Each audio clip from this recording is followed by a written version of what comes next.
ভালোই লেগেছে। যদি একটা গল্প করার পর ওই চরিত্র করার পর ওই চরিত্রের নামে কেউ ডাকে, ভালোই তো লাগে। আহ, শুরু থেকে আমি ভালো ভালো গল্পে অভিনয় করছি।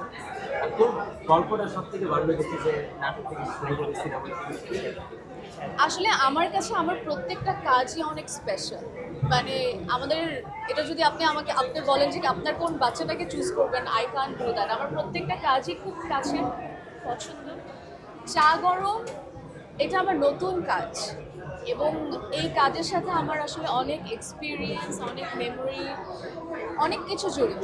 সো ওই জায়গা থেকে আমি বলবো right now I am just only thinking about চা গরম, এবং আমি চাই আমার দর্শক চা গরম দেখুক। খেটে খাওয়া মানুষের সাথে কাজ করেছেন যে শ্রমটা আমরা এটা বুঝি নাই, আমরা যারা ঢাকায় বসবাস করি ওই শ্রমটা আমরা বুঝি নাই, আপনি সরাসরি কাজ করেছেন।